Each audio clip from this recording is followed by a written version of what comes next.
मौत के बाद मिट्टी में मिला दिया जाता है, चाहे वो हिंदू रिवाज हो या मुस्लिम रिवाज या फिर ईसाई रिवाज से ही क्यों ना हो। हिंदुओं में मौत के बाद मृतक के शरीर को अग्नि को समर्पित कर दिया जाता है। वहीं मुस्लिम और ईसाई रिवाजों में मौत के बाद जमीन में दफन करने की प्रक्रिया वर्षों से चली आ रही है। किसी धर्म और जाति में अक्सर यही माना जाता है कि अगर कोई अपने अधूरे कार्यों के बिना इस दुनिया से विदा हो जाता है तो उसकी रूह को सुकून नहीं मिलता है और वो इंसानी दुनिया में तब तक रहता है जब तक कि उसकी आत्मा को तृप्ति नहीं मिल जाती। कब्रिस्तान एक ऐसी जगह है जो इंसान की आखिरी मुकाम की निशानी है।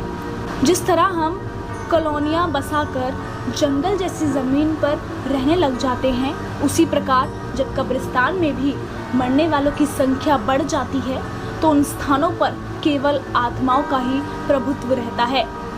यही कारण है दुनिया का कोई भी कब्रिस्तान हो, वहाँ पर रात को जाने से हर इंसान घबराता है, क्योंकि वो सोचता है कि न जाने कब कौन सी अतृप्त आत्मा उसको नुकसान पहुँचा दे। आज हम आपको दिल्ली के एक ऐसे ही कब्रिस्तान की एक अतृप्त आत्मा की कहानी बताएंगे जो इतिहास में लोगों के दिलों में दहशत पैदा कर गई। दिल्ली में कश्मीरी गेट से 5 मिनट की दूरी पर स्थित एक लोथियन कब्रिस्तान। इस कब्रिस्तान के इतिहास के बारे में ऐसा माना जाता है, ये कब्रिस्तान 19वीं सदी में भारत की सबसे डरावनी जगह हुआ करता था। इस ब्रिटिश कब्रिस्तान का निर्माण 1808 में अंग्रेजों ने करवाया था, जो अंग्रेजों का मुख्य कब्रिस्तान हुआ करता था। ये कब्रिस्तान अंग्रेजों के उच्च परिवार के लोगों के लिए बनवाया गया, जहां पर वो अपने परिजनों की मौत के बाद उन्हें इन कब्रिस्तान में दफन करते थे। तो आप सोच रहे होंगे कि किस तरह एक सामान्य अंग्रेजों का कब्रिस्तान किस तरह भूतों के कब्रिस्तान में बदल गया।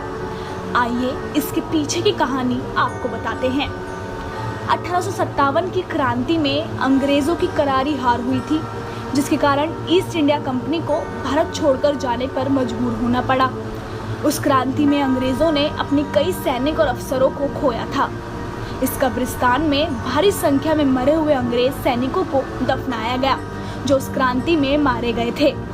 1857 की क्रांति के समय जब इस कब्रिस्तान में लाशों के ढेर लगने लगे थे तो लाशों के लिए ये जगह भी कम पड़ गई थी, लेकिन फिर भी किसी तरह इसी कब्रिस्तान में अंग्रेजों को दफन कर दिया गया।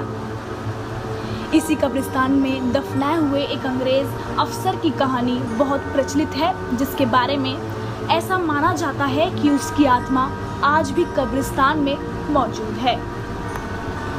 जनरल निकोलस नामक एक अंग्रेज अफसर उस समय अंग्रेज सेनायकों में से एक था। उस अंग्रेज अफसर को एक भारतीय लड़की से प्यार हो गया, लेकिन उसको जिस लड़की से एक तरफा प्यार हुआ वो शादीशुदा थी।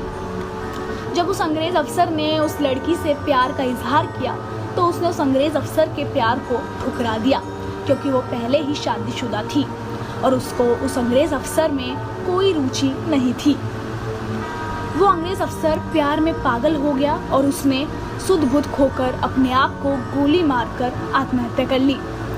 उस अंग्रेज अफसर को इसी कब्रिस्तान में दफन किया गया और ऐसा कहा जाता है कि हर रात को घोड़े पर उसकी सर कटी आत्मा अपने सिर को हाथ में लिए हुए इस कब्रिस्तान में घूमती थी।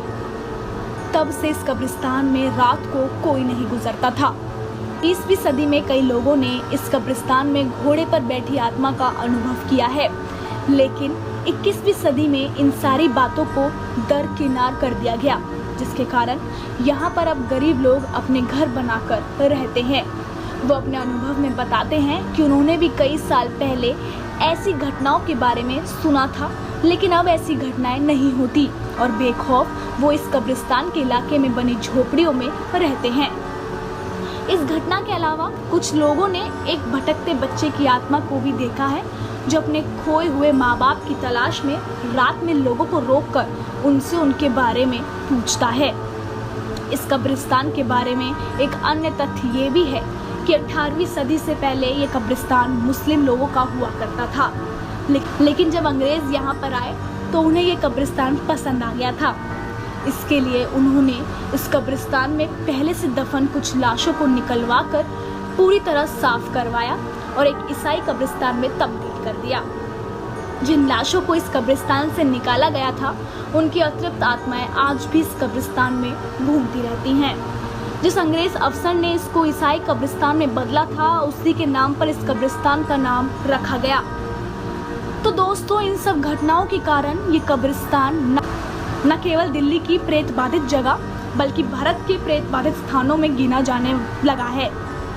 ऐतिहासिक घटनाओं में यहाँ पर लोगों को कई अजीबोगरीब अनुभव इस जगह पर मिले हैं, लेकिन वर्तमान में इस जगह के आसपास रहने वाले लोग इन सब बातों को नकार दिया है और इस जगह पर रह रहे हैं। फिर भी यहाँ के लोग अपने पूर्वजों की बताई हुई कहानियों के आधार पर पहले ये सारी घटनाएं बताते थे, लेकिन अब वो इन बातों को नकारते हैं। क्या आपको लगता है कि लोथियन कब्रिस्तान में आज भी भूत मौजूद है, या इस कब्रिस्तान पर किसी ने कुछ अनुभव किया है? तो अपना अनुभव ज़रूर शेयर करें।